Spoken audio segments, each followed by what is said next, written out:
So people, yo, Moose. All right, y'all. Let's talk about Jey Uso. Now, Jey Uso's match at WrestleMania, it was bad. It was bad. I mean, Uso winning was supposed to happen, or everything else was just in vain and a waste of time if he didn't. It's the way he won. I mean, the match itself was bad, and then the ending was just like, wow. Like, it make you, ask the question, like, are you purposely trying to put on a bad show? Like, what was going on? The fact that he put Gunther in his own move, and like Gunther didn't even fight it, man. He tapped out immediately. Like, the match itself sucked. See, the problem with Jey Uso that the WWE is gonna have, you see, they think that gimmicks is all it's about. Everybody's, flapping their arms up and down when he comes out doing his yeet stuff. But the thing about it is, he can only put on a mediocre match, and the problem with Jey going forward will be just that. He can't put on a good match.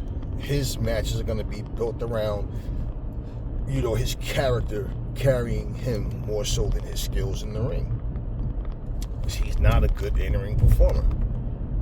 And the thing is, when the fans finally get tired and turn on you, you see that the WWE universe is so weird, man.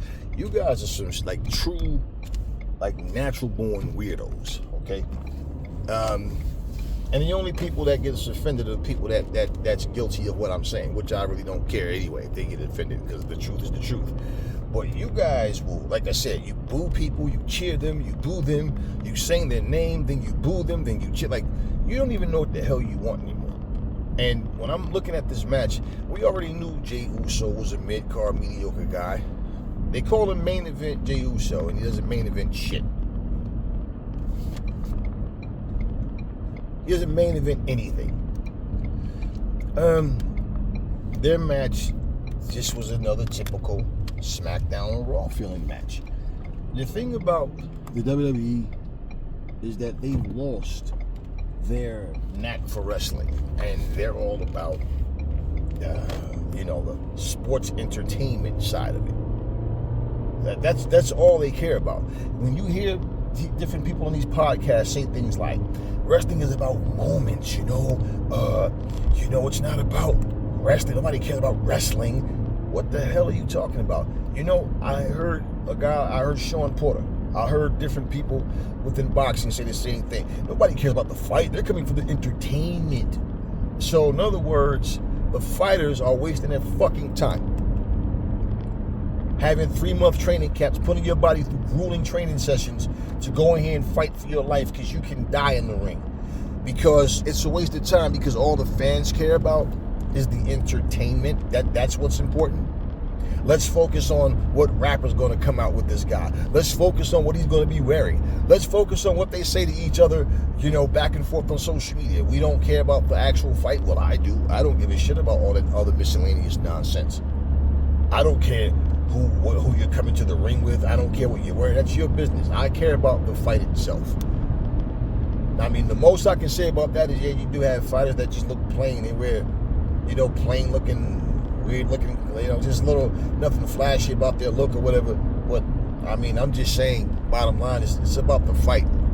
So, no, I'm not tuning in because of what the hell you're wearing.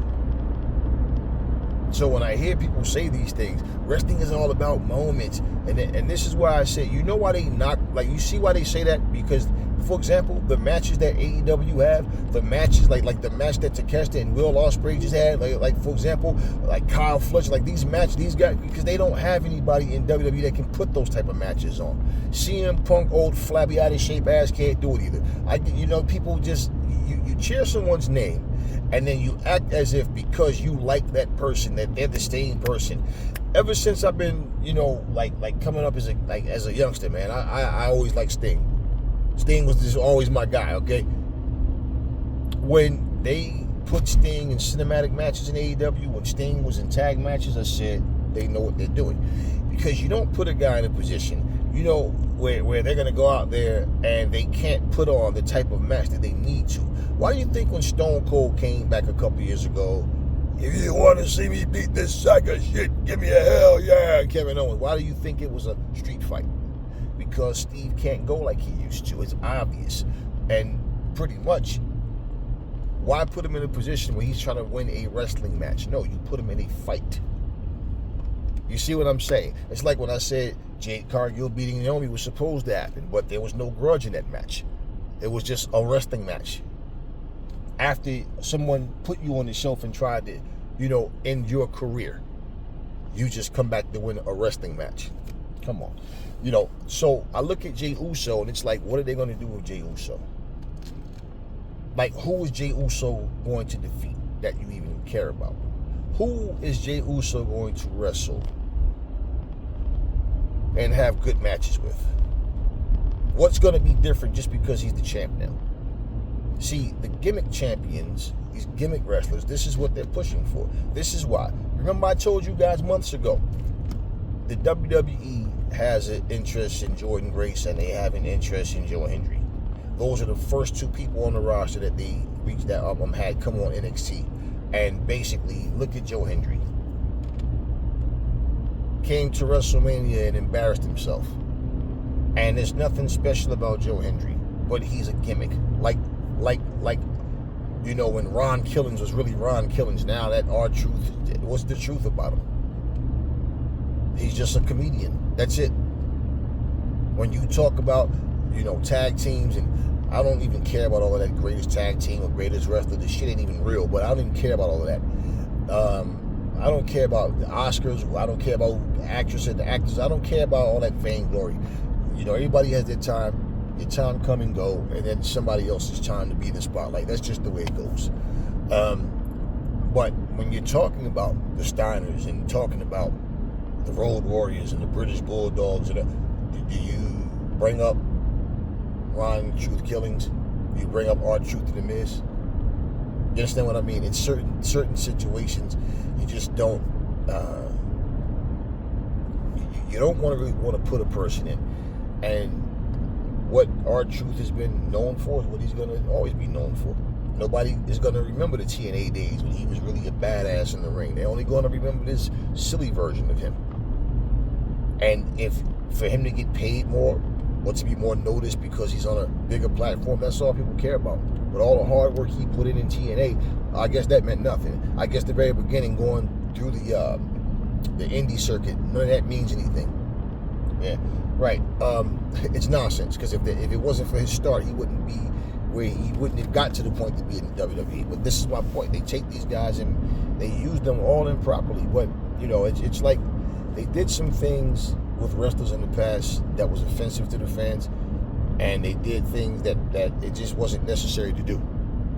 But when you agree to something,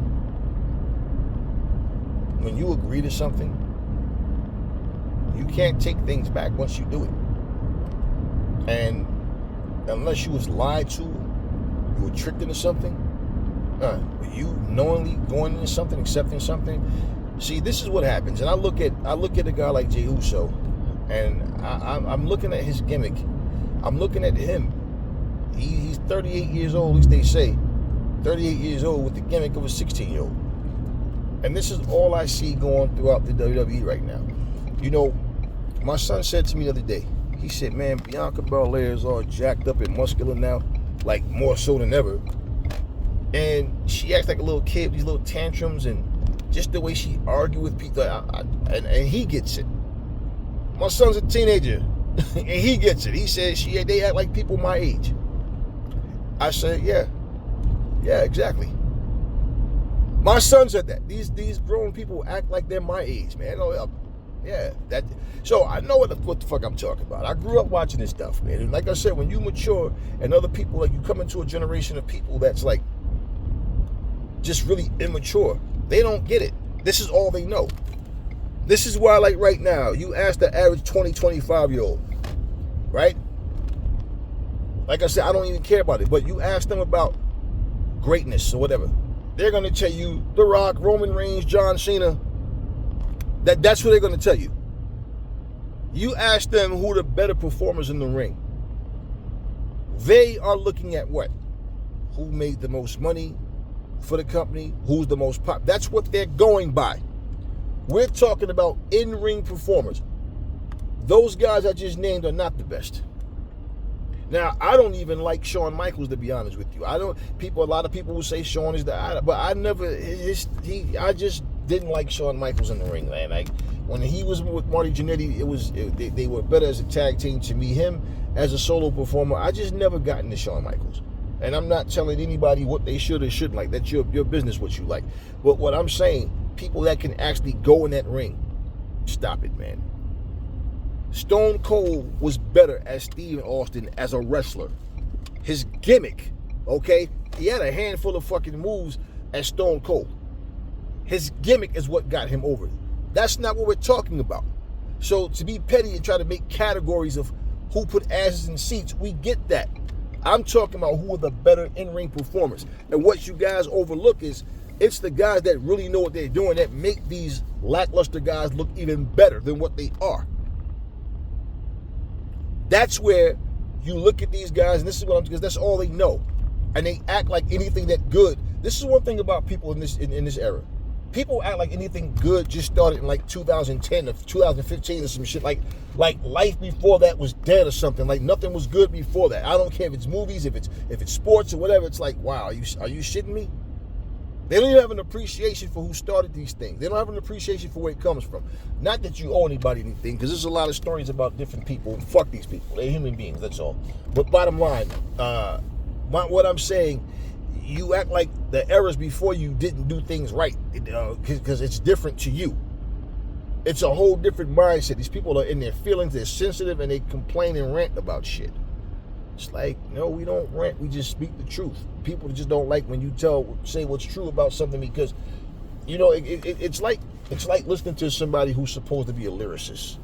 And you listen to these little mediocre songs that they write, and you look at the person like, you're impressed by these lyrics? They haven't heard real lyricism. This is what I'm saying. They just haven't. And to them, they have. They don't even know what real lyricism is. They'll take the most ABC rapper, but because he can rap fast and do these little, double and triple entendres, and they go back in history and realize, damn, there was many people doing it before this guy. But that's all we knew. Jey Uso. Yeah, man. I don't know what type of title reign he's going to have. We'll just have to see. But Jay's going to have to do something really different to really impress people in terms of his in-ring performance. See, Jey Uso's the type of guy that when he gets in there, like, I put it to you like this. Chad Gable will wrestle circles around him. But they want to throw a mask on him and insult our intelligence like we don't know that it's Chad Gable. And, I don't mind the Bobby Heenan type stuff, the good guy, bad guy commentator type stuff. The one thing that I don't understand is how some of these guys I just don't understand their product. This doesn't make any sense. It really just, it's like,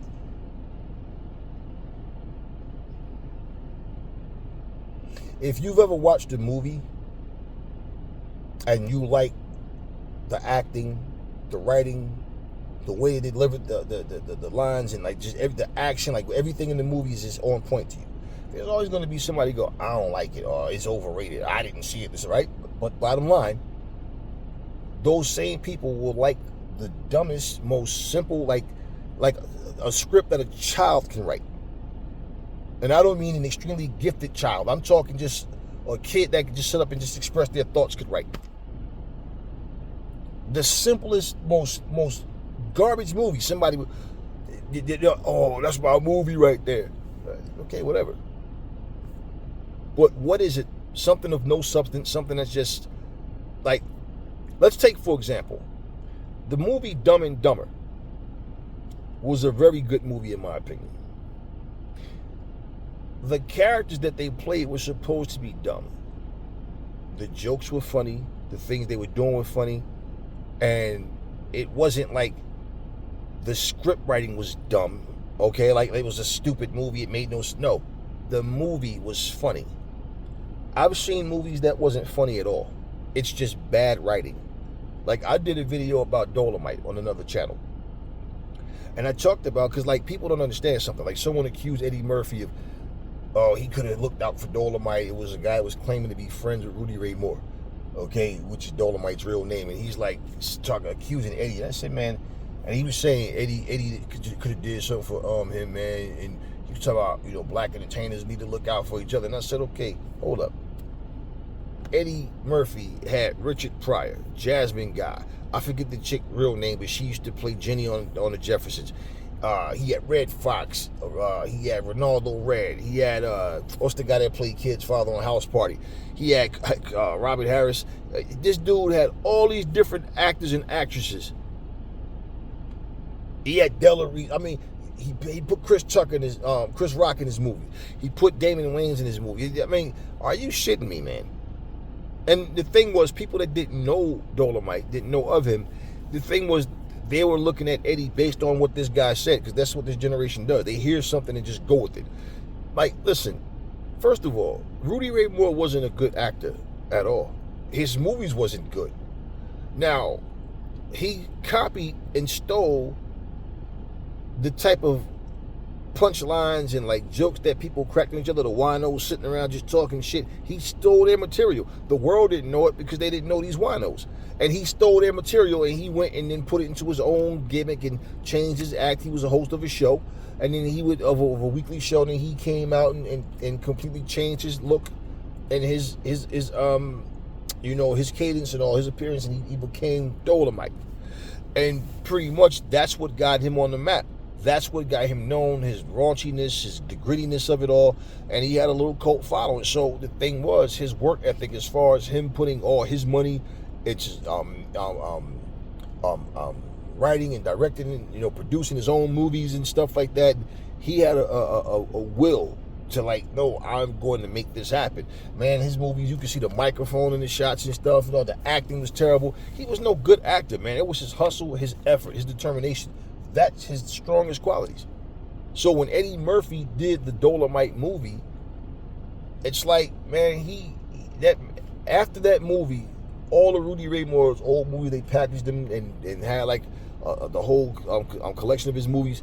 Bam, sales out of nowhere. Now people who don't even know or never had an interest in him, then they go, wait a minute, I remember one House Party when the kid's father was saying, you don't like Dolomite? And that's what he was talking about. Yeah, people who never even paid attention to him.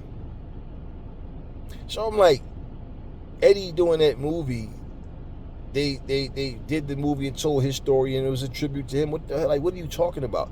Like I said, Rudy Ray Moore was not a draw, man. He wasn't a big star. Like, he wasn't. He like I said, he had a following, and people follow him mostly because of his stand-up. Like I said, his raunchiness, the shock value and all of that. And this is what I'm saying.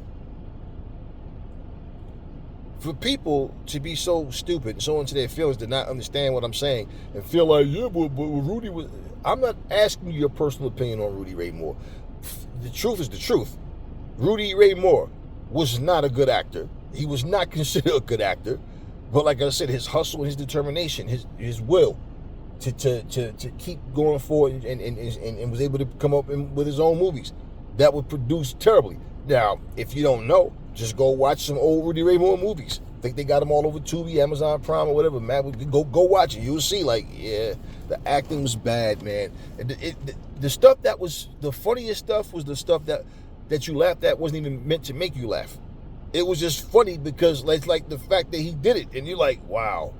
I mean, it is what it is.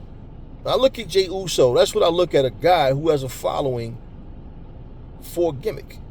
Not because his artistry in the ring. Jey Uso is not a good performer. How they use him is just what we have to see. I really don't see this going too well in terms of his title reign. And that's what I see in WWE is there's no fighting champions. There's just people that hold belts and then come out every week and talk. And the most defended titles, like, look, for example, the women's championship don't mean anything to nobody. The tag team champions don't mean anything. Let's look at storyline. and look at real life. This is what I mean about the WWE. And how you guys, this new generation, just accept whatever they do. It's been like this forever. In real life, Hulk Hogan's a racist. Donald Trump's a racist. Donald Trump is the reason why things are going the way it's going right now. People don't want to say anything and burn bridges. They don't want to piss off rich people, which I can care less about doing. People defended racist ass Hulk Hogan for his comments. Oh man, but you know, he gave the guy a chance. He was given chance after chance. He was given too many fucking chances. Simple. But storyline, Kofi Kingston's family is against him. They're rooting for his opponent to defeat him because he turned heel.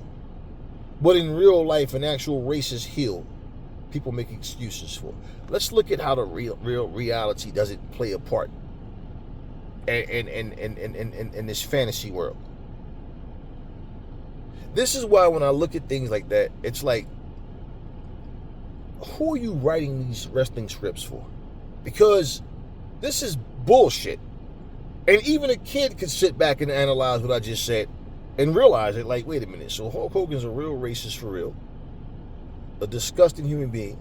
WWE pretended to sever ties, and I told you guys they wasn't going to sever ties with Hulk Hogan. I told you they're just going to let it die down like they did when it first happened. The next thing you know, bam, his commercials are being put out. They're still, supporting Hulk Hogan. They just like I said, let it die down. It'll go away. Let's stop talking about it. People forget about it, and that's what they plan on doing. So at the end of the day, he gets a pass. Now storyline. Kofi Kingston's family is so disappointed in him, and they're cheering for Rey Mysterio. And so, what happens if Rey Mysterio turns heel? Then what? Then what? And in wrestling, that's what happens. You're a heel, you're a face. You're a heel, you're a face. That's what they do. I feel like it's just so stupid in the sense that of what is going on. So, what I'm saying is, even when you write storylines, you got to look at what's going on within your company. Who's who in your company? And you got to even alter storylines based on reality. This is what I'm talking about.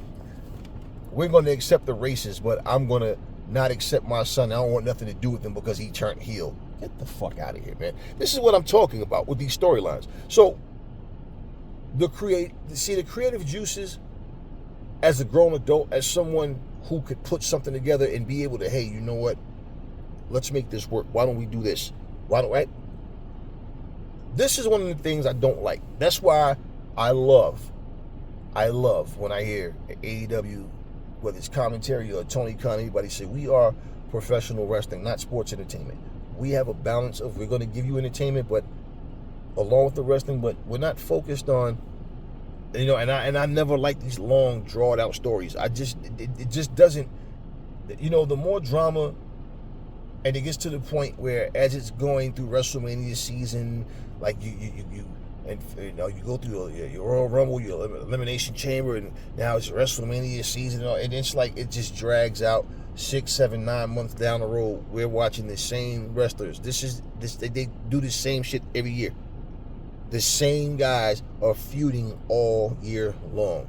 Cody Rhodes is your champion. This fucking guy, well, no longer the champion. And in 300 and something fucking days, this dude only had 9 title defenses, and then that made 10 against Cena.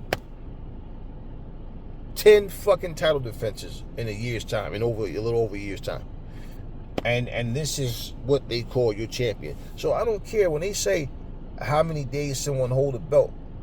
They're not wrestling, okay? If somebody held the belt for 10,000 days, they didn't wrestle 10,000 days. You understand what I mean? And especially when you only wrestle at pay-per-views. You're just holding the belt, but you're not defending it. So that's why those title reigns don't mean shit all those days. One thing I got to say about John Cena, that motherfucker was like damn near every week he was wrestling. With or without the belt. This era, No, let's come out with our little suits on and talk and say our little catchphrases and slogans and have the crowd say it with us and have these little sheep, these little minions, have these little no-brains repeat everything we say and do, and then they're behind us, and nothing that they're yeeting and about is because of what we do in the ring, but just the silly stuff that we do. Nothing that has anything to do with what you win in the match. So I look at the match with Gunther, and it's like, because Jey Uso is so limited, I guess he has to get his ass kicked, take the majority of the beat down, and somehow flip it around and get the win. Okay, cool. But the way he beat Gunther, it's like the whole night. Even when something was okay, I can tolerate this, something would happen to just ruin, like nothing. I didn't see one match on that entire WrestleMania card that I feel like, no, that was a great match. Not one.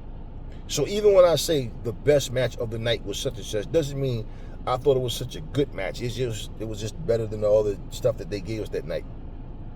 And in all honesty, I just feel like on night 2, the best match of the night to me was Bianca, Rhea, and Io. Night 1, take your pick, man. I didn't like any of those matches at all. And like I said, it's just when you see the same shit over and over with the same people, it gets to a point where it becomes overkill and you don't even care anymore.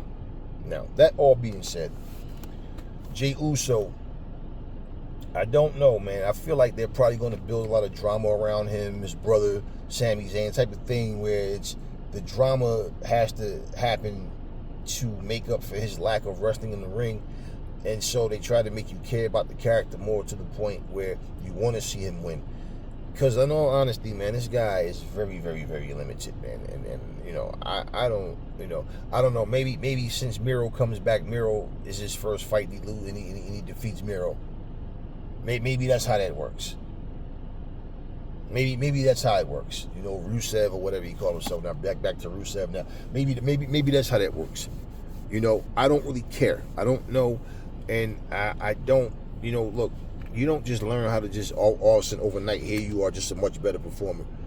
Or like you're just waiting for my title reign. Then after my title reign, then I'm going to show you that I can really wrestle. Like, the guy is limited. And when you have to constantly protect the wrestler because they're just limited, and after all these years, he's not been able to really produce any good matches, man. Like, what have you seen? When have you seen Jey Uso have a great match?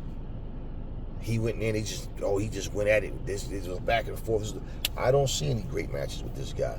Him and his brother together is always, you see, as a tag team, and don't get me wrong, I'm not into the Usos. Okay, I'm not into the Usos. But at least as a tag team, what I'm saying is that's where they made their mark.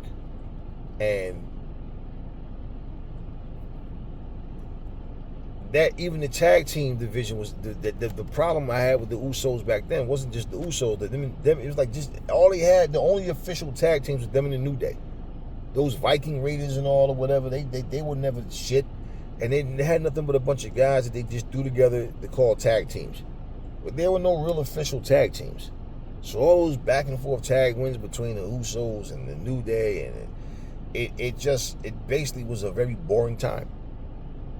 And so now for him to, you know, be on his solo career, you know, I don't know. Does his brother Jimmy turn on him again and they end up beefing? Like, I don't know. But I don't have any interest in Jey Uso as a performer. I really don't. And that's why even like when people are released from WWE, I'm not looking at, oh, yeah, that person should come to AEW automatically. Like, no. It depends on who it is, because everybody doesn't fit in just any company, because the reason that this character works in one company might not work in another company. The reason your character don't work in this company, you gotta go to another company, and all of a sudden, guess what? Your character works now. And this is where when I look at Jey, and look at his age right now, 38, they say he is. Jey Uso is at a point where really, if he doesn't have a dominant run, he'll just be another Hacksaw Jim Duggan. Just come out, whoa, and the crowd is hoeing with him and cheering with him, but don't really expect him to ever really do anything.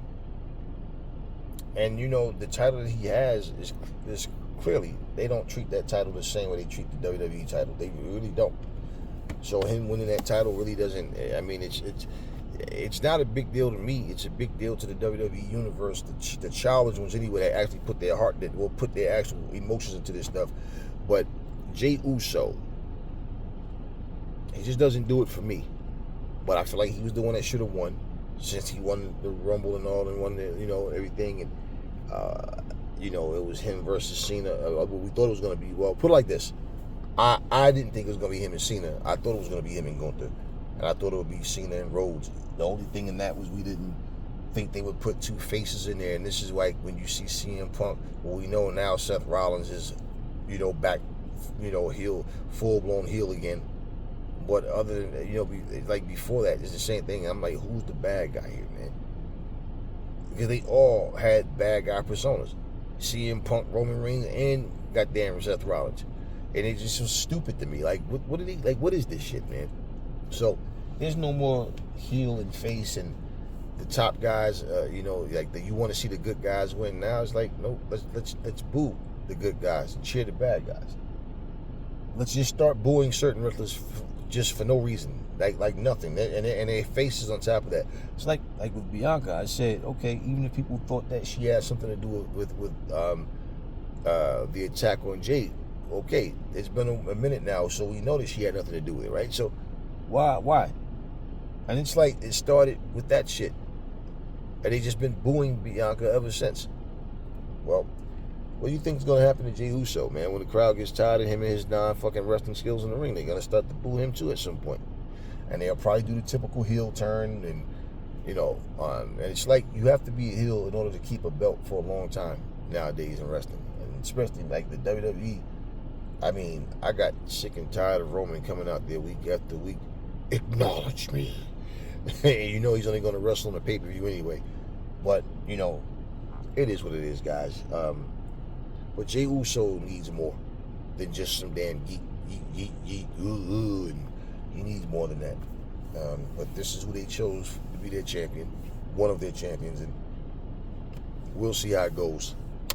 That's all I got for you guys now. Catch you guys on the next video.